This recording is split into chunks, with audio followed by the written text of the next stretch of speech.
দেখুন, কাটা ঘায়ে নুনের ছিটে দিতে আমি আসিনি। তার কারণ ঘা যেমন আপনারও আছে, ঘা তেমন আমারও আছে। ফলে একজনের কাটা গায়ে অন্যজন নুনের ছিটে দিলে ভবিষ্যতে কখনো কখনো তার ঘায়েও কেউ না কেউ নুনের ছিটে দেবে। এই আপ্তবাক্যটা মেনেই একটা ছোট্ট জিনিস আপনার সামনে তুলে ধরছি। পুজোর ছুটি মানে আর যদি আজ থেকে হিসেব করি, আজকে 22 তারিখ, 22 আগস্ট। আজ থেকে ঠিক 2 মাস পর আজ দশমী, 21 অক্টোবর। তার মানে পুজোর বেড়ানোর প্ল্যান অলরেডি সবার ছকা হয়ে গিয়েছে। এবার এর মধ্যে কিছু মানুষের কপাল খুলেছে, ভাগ্য ভালো, তারা যেতে পারছেন। আর অধিকাংশ মানুষেরই কপাল খারাপ, যে কোনো কারণেই হোক, কারিগরি কারণেই হোক অথবা বরাজ্যরই হোক, তারা টিকিট পাননি। ফলে একটা হতাশা তৈরি হয়েছে এবং সেই হতাশার বহিঃপ্রকাশ ঘটছে কোথায় না, সোশ্যাল মিডিয়ায়। বহু মানুষ তাদের ক্ষোভ, রাগ, দুঃখ উগরে দিচ্ছেন সোশ্যাল মিডিয়ায় এবং দায়ী করছেন রেলকে, রেল কর্তৃপক্ষকে এবং রেলের যারা সফটওয়্যারের দেখভাল করেন সেই ক্রিস বা আইআরসিটিসিকে। মানে পরোক্ষে তাদেরই দায়ী করা হচ্ছে এবং কেউ কেউ সরাসরি রেলকে বা রেল দপ্তরকে দায়ী করছেন এর জন্যে। টিকিট না পাওয়ার কারণকে তুলে ধরছেন তারা রেল কর্তৃপক্ষের গাফিলতিকে। এবং অনেকেই আবার তোপ দেখেছেন যে এটা একটা দুর্নীতি, একটি অশুভ চক্র কাজ করে। রেলের উচ্চপদস্থ কর্তাদের সঙ্গে কোনো অশুভ শক্তির যোগসাজশ আছে, আঁতাত আছে, আর্থিক লেনদেন আছে, নানাবিধ অভিযোগে বিদ্ধ হচ্ছে রেল। তার কারণটা হচ্ছে, এগুলো কোনোটাই কিন্তু আমার বক্তব্য নয়। সোশ্যাল মিডিয়া খুলুন, দেখতে পাবেন কিভাবে মানুষ ক্ষোভ উগরে দিচ্ছে এই টিকিট না পাওয়ার, বিশেষ করে পুজোর ছুটিতে রেলের টিকিট না পাওয়াকে কেন্দ্র করে। দেখুন, মানুষের ক্ষোভ খুব স্বাভাবিক। মানুষ অনেক কষ্ট করে পয়সা জমায়, সাধারণ মানুষের কথা বলছি, সবাই তো একেবারে তৎকাল প্রিমিয়াম তৎকাল বা প্লেনের টিকিট কেটে বাইরে বেরোতে যান না। অনেক মানুষ আছেন সাধারণ আয়ের, মধ্যবিত্ত আয়ের মানুষ, যারা সপরিবারে পুজোর ছুটিটাকে টার্গেট করে রাখেন বেড়াতে যাবেন বলে। এখানে একটা বিতর্কও আছে যে পুজোর ছুটি কেন, অন্য সময় তো যাওয়া যায়। আমি নিজে ব্যক্তিগতভাবে পুজোর সময় বের হই না। আমি পুজোর সময়, পুজোর ছুটি সময়ে বাইরে যাওয়াটা বা বেড়াতে যাওয়াটাকে সাপোর্ট করি না। তার অনেকগুলো কারণ আছে। একটি কারণ হচ্ছে এই যে টিকিটের প্রসঙ্গটি আছে, সেটি একটি অগ্নি পরীক্ষার সামিল। কারণ পুজোর ছুটির সময়ে টিকিট পাওয়া যায় না। এবছর ধরুন, এছাড়াও আরেকটি সমস্যা হচ্ছে বাইরে গেলে হোটেল পাওয়া, হোটেলের রেট বেশি হয়, গাড়ি ভাড়া অনেক বেশি হয়। সব মিলিয়ে পুজোর সময় বেড়াতে না যাওয়াটাই সঠিক সিদ্ধান্ত। কিন্তু এখানে একটা কিন্তুও আছে। আবার সেই মানুষগুলোর স্বার্থও দেখতে হবে, সেই মানুষগুলো কথাও ভাবতে হবে যারা এই পুজোর ছুটির সময়টাই একমাত্র বেড়াতে যাওয়ার সুযোগ পান। তারাও পরিবার আছে, তাদেরও সব পরিবারে যাওয়ার আকাঙ্ক্ষা থাকে। অনেক কষ্টে তারা বাজেট তৈরি করেন, পয়সা জমান, তারপরে তারা বেড়াতে যান। ফলে দুটো দিকেই দেখতে হবে, হুট আউট করে দিলে হবে না কোনো পক্ষকেই। এবারে পুজোর বুকিং শুরু হয়েছিল কবে থেকে? পুজোর বুকিং ষষ্ঠী, আমার যতদূর মনে পড়ছে বোধহয় 16 তারিখ ষষ্ঠী, চতুর্থী থেকেই মোটামুটি লোটা কম্বল নিয়েই বাঙালি বেরোতে শুরু করে। তো 14 অক্টোবর চতুর্থী পড়েছে এবছর, আর 15 আগস্ট টিকিটের ওপেনিং হয়েছে। মানে 2 মাস আগে দেওয়া হয়, 60 দিন আগে। 14 তারিখ থেকেই, অর্থাৎ মানে 14 অক্টোবর থেকেই ট্রেনের টিকিট আর পাওয়া যাচ্ছে না। মানে 15 আগস্ট থেকে বুকিং শুরু হয়েছে। প্রতিদিন ওয়েটিং, রিগ্রেট দেখে দেখে মানুষ ক্লান্ত। আমি আসছি ধাপে ধাপে, মানুষের অভিযোগগুলো কি সেটাও তুলে ধরবো। এবং এটা যে আমি একেবারে আকাশ থেকে পেরে আনা কোনো অভিযোগ নিয়ে কথা বলছি তাও নয়। আমি অনেক মানুষের স্ক্রিনশট দেখেছি, রেখেও দিয়েছি, তার কোলাজ আপনাদের সামনে দেখাবো। হ্যাঁ, তাদের আইডেন্টিটি আমি ডিসক্লোজ করতে পারি না, কারণ সেগুলো আমি ডিস্টর্ট করে দিয়েছি আর কি। তাদের কথাগুলোই আমি তুলে ধরবো। এটা আমার কোনো ব্যক্তিগত অভিযোগ নয়, আমার কোনো ব্যক্তিগত সমস্যা নয়। সামগ্রিকভাবে আমি ঘাটাঘাটি করে আইআরসিটিসি ওয়েবসাইট ঘাটাঘাটি করে যেটা দেখলাম সেটা হচ্ছে যে উত্তরবঙ্গের চাপ মারাত্মক, পুরীর চাপ মারাত্মক, হরিদ্বারের চাপ মারাত্মক, আর দিল্লির চাপ প্রচুর, বেশ ভালো চাপ আছে। আর যথারীতি ওই যেটা কালকা মেল আর কি, যেটা কালকা যায়, অর্থাৎ হিমাচলে বা চণ্ডীগড় হয়ে কালকা হয়ে যারা হিমাচল যেতে চান, এই ট্রেনে তো চিরকালই চাপ থাকে, এটা নতুন কিছু না। ফলে এই ট্রেনটা এবারও চাপ। আর নর্থ ইস্টেও দেখলাম টিকিটের খুব হাহাকার। ফলে সামগ্রিকভাবে দেখতে গেলে এই কটা জায়গায় যারা যাচ্ছেন তারা সত্যিই টিকিট পাননি, অধিকাংশ মানুষই পাননি। কিছু মানুষ পেয়েছেন, তারা বরাত জোরে পেয়েছেন, অথবা তাদের স্কিল খুব ভালো। আমার স্কিল অত ভালো নয়, আমি আগেই বললাম, আমি কাটলে আমি পেতাম না, এত দ্রুত করা সম্ভব না।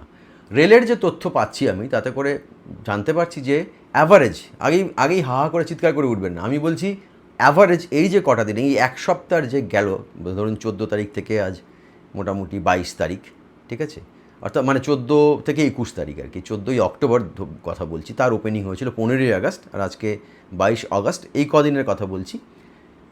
অ্যাভারেজ 4 মিনিটে সমস্ত ট্রেনের টিকিট সোল্ড আউট, অর্থাৎ কোথাও রিগ্রেট দেখাচ্ছে, কোথাও ওয়েটিং 400 উঠে গেছে। 400-র পরে জেনারেলি রেলের নিয়ম অনুযায়ী আর ওয়েটিং শো করে না, রিগ্রেট হয়। আর যেটা জানা যাচ্ছে, মানে মানুষের যেটা অভিযোগ, সেটা হচ্ছে যে অনেকে 8:45 টিকিট পাননি, মানে 8টা বাজার পর 45 সেকেন্ড, আমি আগেই বললাম না, অ্যাভারেজ বলেছি 4 মিনিট, কিন্তু সব টিকিট শেষ হতে, সব ট্রেনে সামগ্রিক স্বভাবে কোনো কোনো ক্ষেত্রে কোনো দিন 8:45 মধ্যে ট্রেনের টিকিট ওয়েটিংয়ে চলে গিয়েছে। সুপারম্যান, স্পাইডারম্যান এলেও পারতো কিনা টিকিট নিতে আমি জানি না। অনেকের এটা অভিযোগ, এটা আমার কোনো নিজস্ব ব্যক্তিগত মতামত নয়, তার স্ক্রিনশটও আছে প্রমাণ হিসেবে, এটাও বলে দিচ্ছি। অনেক মানুষ এই ক্ষোভ উগড়ে দিয়েছে। আরও একটা সমস্যা, যে সমস্যাটা মানুষ বেশি করে বলছে, সেটা হচ্ছে যে 7:49 অনেকে লগ ইন করেছে, তারপর রিফ্রেশ করেছে, যখন 8টায় বুকিং শুরু হয়েছে, যেই ক্লাস সিলেক্ট করে বুকিং দিয়েছে, তখন আবার ওটা ফিরে গিয়েছে মেন হোম পেজে, এবং আবার তাকে লগ ইন করতে বলছে, যথারীতি তিনি আর লগ ইন করতে পারছেন না। এরকম বহু মানুষ অভিযোগ করেছেন যে একবার ওই সময় অটোমেটিক্যালি লগ আউট হয়ে যায় এবং লগ ইন করা আর যায় না। এটা 1 নম্বর অভিযোগ। আরও একটি অভিযোগ হচ্ছে যে চাকা ঘুরতে থাকা, মানে সাইটে অনেকে ঢুকতেই পারেন না। সেটা অনেকের নেটের স্পিডের উপরে ডিপেন্ড করে, কিন্তু অনেকে বলছে তাদের হাই স্পিড আছে, তাদের সবই আছে, কিন্তু ওয়াইফাই দিয়ে কাটছেন তারা, মোবাইল দিয়ে নয়, কম্পিউটারের ডেস্কটপে, তাও তারা ঢুকতে পারছেন না আইআরসিটিসি ওয়েবসাইটে 8টা বাজার পরে, এবং 8:10 ফস হয়ে গেলে, 8:10 হয়ে গেলে তারপর নর্মাল হয়ে যাচ্ছে। এটা আর এক ধরনের অভিযোগ। আবার অনেকের অভিযোগ হচ্ছে যে তারা ঢুকেছেন, নাম টাইপ করেছেন, সব কিছু ঠিকঠাক পূরণ করে যখন টাকাটা কাটতে গেছে, তখন নাকি চাকা ঘুরছে, পেমেন্ট হচ্ছে না। এবার কিছুতেই পেমেন্ট হয়নি, অনেকের পেমেন্ট ফেল দেখিয়েছে, ফলে টিকিট তারা পাননি। যারা তখন টিকিট কাটতে গেছিলেন তখন কনফার্ম টিকিট ছিল, কিন্তু টাকা কাটতে কাটতে টিকিট সোল্ড আউট হয়ে গিয়েছে। আবার অনেকের এরম প্রবলেমও দেখা দিয়েছে যে ঘুরতে ঘুরতে চাকা টিকিট মানে টাকা কেটে নিয়েছে টিকিটের, এবং টিকিট ততক্ষণে বেরিয়েছে ওয়েটিং, এটাও দেখা গিয়েছে। নানা রকম সমস্যা, নানা রকম মানুষের অভিযোগ, এবং এগুলো সত্যি অনেকের ক্ষেত্রেই ঘটেছে বলেই তো এরকম ক্ষোভ দেখা যাচ্ছে সোশ্যাল মিডিয়ার পাতা জুড়ে। না হলে এত মানুষ অকারণে কেন রেলকে হঠাৎ গালাগালি দিতে যাবেন? আমি সরাসরি রেলের বিরুদ্ধে কোনো অভিযোগ জানাচ্ছি না, কারণ আমি নিজে ভুক্তভোগী নই এ ব্যাপারটা, আমি নিজে টিকিট কাটিনি। ফলে তবে হ্যাঁ, কখনো কখনো এটা হয়, আমি দেখেছি, হ্যাং করে, চাকা ঘোরে, পেমেন্ট নিতে দেরি করে, কিন্তু এটা ব্যাংকিং সেক্টরের সমস্যা নয়, কারণ তাহলে আপনি বাজারে গেলে অনলাইনে পেমেন্ট করতে পারতেন না সেই দিনটা, তাই না? কিন্তু শুধু ওটা ওই 8টার সময়টাই হয়েছে। তার একটা কারণও আছে, দেখুন, কারিগরির দিক থেকে যদি বলা যায়, টেকনিক্যাল দিক থেকে, সেটা হচ্ছে যে একটা ওয়েবসাইটের তো একটা লিমিট আছে। তো বিশেষ বিশেষ ক্ষেত্রে, বিশেষ করে এই সময়গুলো, পুজোর সময়টা, এত মানুষ ওখানে লগ ইন করেন এবং এত চাপ হয়ে যায় যে অনেক সময় ওয়েবসাইট সেই চাপটা ধরে রাখতে পারে না। ক্র্যাশ হয়তো করেনি আইআরসিটিসি, কিন্তু একসঙ্গে এত মানুষের পেমেন্ট নিতে গেলেও তো দেরি হয়। একসঙ্গে এত মানুষ একটা ওয়েবসাইটে ঢুকে পড়লে সেই ওয়েবসাইট হ্যাং করবে, খুব স্বাভাবিক ঘটনা। ফলে এগুলো আমি জানি না, মানে জুলাই মাসে নাকি আইআরসিটিসি এটাকে আরও ডেভেলপ করেছিল, আরও হাই স্পিড করেছিল, যাতে আরও বেশি মানুষ একসঙ্গে টিকিট কাটতে পারে। তারপরে আধার অথেন্টিকেশন করেছিল, যাতে প্রায় কোটি কোটি নাকি অ্যাকাউন্ট ডিলিট হয়ে গিয়েছে, রিমুভ হয়ে গেছে, যেগুলো ভুয়ো অ্যাকাউন্ট বলে চিহ্নিত করা হয়েছিল রেলের তরফ থেকে। ফলে রেল বলছে যে টিকিটগুলো যারা কেটেছে সেগুলো বৈধ টিকিট এবং বৈধ অ্যাকাউন্ট হোল্ডাররাই কেটেছে, এটা রেলের বক্তব্য। এখানে কোনো মানে দুর্নীতি, জালিয়াতি, স্ক্যাম এসব কিছু হয়নি, এটা রেলের বক্তব্য।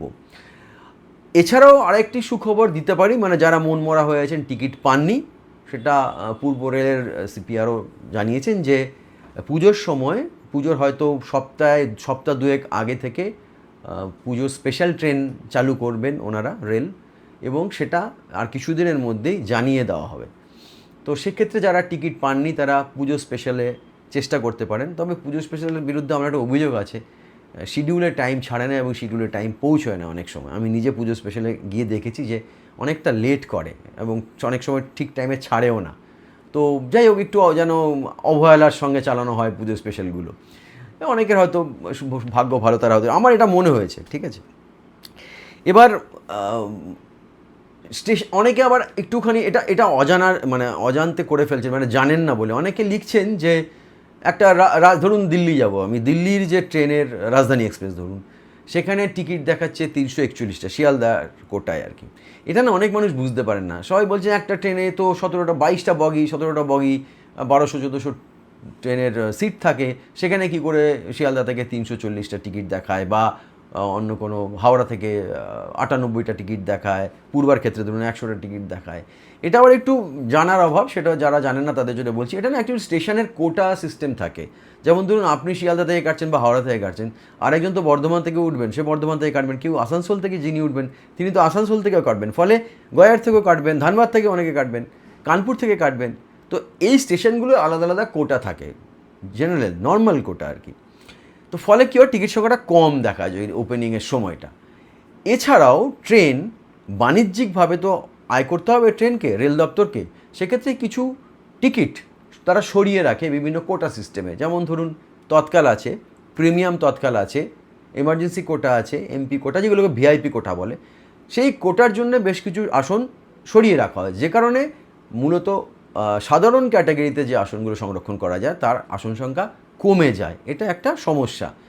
আর রেল দেখুন, ট্রেন, উত্তরবঙ্গের ট্রেন, আমি আজকের কথা বলছি, আজকে 22 অগস্ট, আমি যে প্রতিবেদনটা করছি আপনাদের সঙ্গে কথা বলছি, 22 অগস্ট মানে 21শে অক্টোবরের ওপেনিং আজকে ছিল 8টার সময় সকাল। আজকে আমি দেখছি উত্তরবঙ্গে 15টা ট্রেন আছে, মানে আমি সব মিলিয়ে বলছি, শিয়ালদা, হাওড়া, ডানকুনি, বিভিন্ন যেগুলো রয়েছে সকালের ট্রেন, কাঞ্চনজঙ্ঘা, সাইরাং এক্সপ্রেস রয়েছে, যেগুলো আপনি মানে উত্তরবঙ্গ দিয়ে যায় আর কি। আজকে 15টা ট্রেনেই টিকিট নেই। তার মধ্যে কতগুলো ট্রেন আছে যেগুলোতে রিগ্রেট দেখাচ্ছে, বাকি সবই ওয়েটিং এবং কিছু ট্রেন রিগ্রেট। 15টা ট্রেনেও টিকিট পাওয়া যাচ্ছে না। আজকের ওপেনিংয়ের কথা বলছি, আজকে 21শে অক্টোবর ওপেনিং হয়েছে। এর কারণটা হচ্ছে যে ধরুন আপনার বাড়িতে একটা সোফা আছে, সোফাতে 3জন বা 4জন বসতে পারে। এবার আপনার বাড়িতে যদি গেস্ট 10 জন এসে যায়, তাহলে কী হবে, কোলে উঠে বসতে হবে, তাই না? তো এক্স্যাক্টলি ব্যাপারটা এরকম হয়েছে। এত মানুষ বাইরে বেড়াতে যাচ্ছেন, তার তুলনায় ট্রেন কম, সে কারণে একসঙ্গে প্রচুর মানুষ আইআরসিটিসিতে ঢুকছেন, যে কারণে ওই অল্প কটার টিকিট, মানে জেনারেল ক্যাটাগরিতে যে টিকিট, সেগুলো খুব দ্রুত শেষ হয়ে যাচ্ছে নিমেষের মধ্যে। বলছি না 8:45 টিকিট শেষ। সামগ্রিকভাবে বলতে গেলে বলতে হয় 8:01 বা 1 মিনিট 30 সেকেন্ড, বা 8 বড়জোর 2 মিনিট অবধি আপনি পাওয়ার চান্স রাখতে পারেন। অনেক ক্ষেত্রে সেটাও নয়, আমি আবার বললাম, কিছু কিছু ক্ষেত্রে পাওয়া যাচ্ছে 2 মিনিট বড়জোর, এর বেশি সময় আপনি হাতে পাবেন না। ওইটুকু সময়ের মধ্যে যাদের সব ঠিকঠাক কাজ করছে তারা টিকিট পাচ্ছেন, যারা ওই 2 মিনিটের মধ্যে পারছেন না, বা 1 মিনিটের মধ্যে পারছেন না, বা 1 মিনিট 30 সেকেন্ডের মধ্যে পারছেন না, সামগ্রিক প্রক্রিয়াটি সম্পন্ন করতে বা সম্পন্ন হতে পারছে না, সেটা নেটের স্পিডের জন্যই হোক বা আপনার হাতের স্পিডের জন্যই হোক, তারা টিকিট পাচ্ছেন না। এই যে টিকিট পাচ্ছেন না, এই ক্যাটাগরিতে অনেক মানুষ রয়েছেন। আর যারা টিকিট পাচ্ছেন তারা মুষ্টিমেয় কিছু মানুষ, খুব স্বাভাবিক, টিকিটও কম, ট্রেনও কম, মানুষের তুলনায় ট্রেন কম, কারণ আমাদের 140 কোটির একটি দেশ। এবার পুজোর সময় গোটা বাংলায় প্রায় ধেয়ে যায় উত্তরবঙ্গের দিকে, মানে বাংলারই আরেকটি দিক উত্তরবঙ্গ, এবং উত্তর ভারতের দিকে। আর নর্থ ইস্টেও যায় প্রচুর মানুষ, পুরীতে প্রচুর মানুষ যায়।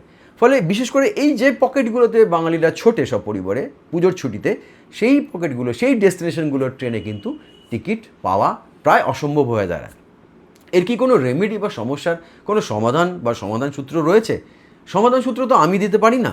মানে আমি খুব স্বাভাবিকভাবে বলতে হয় তাহলে ট্রেন বাড়াতে হয়। এখন ট্রেন বাড়ালে সারা বছর তো সেই ট্রেনটা চালাতে একটা কস্টিং আছে। শুধু পুজোর সময় প্রচুর বুকিং হবে, ট্রেন প্রফিট করলো, বাকি সারা বছর তাহলে তো লস টানতে হবে রেলকে, তাহলে তো রেল দপ্তর লসে যাবে। কারণ প্রতিটি সিটের পেছনে, বিশেষ করে স্লিপারে, প্রচুর টাকা ভর্তুকি দিতে হয়, এটা আপনারা জানেন সরকারকে। আমি সামগ্রিকভাবে নিরপেক্ষভাবে একটি কথা বললাম আপনাদের সবার সামনে, পুরো সামগ্রিক সমস্যাটা তুলে ধরলাম। আমি কোনো অভিযোগ করিনি, আমি যারা পেয়েছেন তাদের শুভকামনা জানাই, আর যারা পাননি তাদেরকে সান্ত্বনা জানাই, এবং ভেঙে পড়বেন না, পুজোর পরে বেরোন ধীরে সুস্থে, কিছু করার নেই, এই সিস্টেমটার মধ্যে দিয়ে যেতে হবে, নয়তো সিস্টেমটা পাল্টাতে হবে। সিস্টেম পাল্টাতে পারে সরকার, এবং সরকার এটা নিশ্চয়ই দেখতে পাচ্ছে, রেল কর্তারা তো দেখছেন কী পরিমাণ চাপ রয়েছে। আগামী দিনে আইআরসিটিসিকে নতুন করে ঢেলে সাজানো হবে কি না, কিছু ফাঁকফোকর থেকে থাকলে সেগুলো, ত্রুটি বিচ্যুতি থেকে থাকলে সেগুলোকে তার সমাধান সূত্র বার করা হবে কিনা, এগুলো রেলের কর্তারা বলতে পারবেন। আমি প্রতিবেদক হিসেবে আমি একজন ভ্রমণপ্রিয় মানুষ। আমার এই চ্যানেলটি রয়েছে দীর্ঘদিনের চ্যানেল, জানেন, বাংলার প্রথম blogging channel, travel blogging channel. আমি বেড়াতে ভালোবাসি। আমার মনে হলো যে আমারই তো অনেক মানুষ আমার মতো সমমানসিকতার রুচিসম্পন্ন বহু মানুষ মুচড়ে পড়েছেন টিকিট পাননি বলে, আবার অনেকে আনন্দ করছেন টিকিট পেয়েছেন বলে। যারা মুচড়ে পড়েছেন, যারা হতাশ হয়েছেন, যারা টিকিট পাননি, তাদের জন্য বলি সুযোগ আবার আসবে, হাল ছাড়বেন না, পুজোর পরে যাবেন, ছুটি ম্যানেজ করুন, ছুটি ম্যানেজ করে সপরিবারে অবশ্যই বেড়াতে যান। বেড়াতে আমরা যাবই, বেড়াতে আপনারাও যাবেন।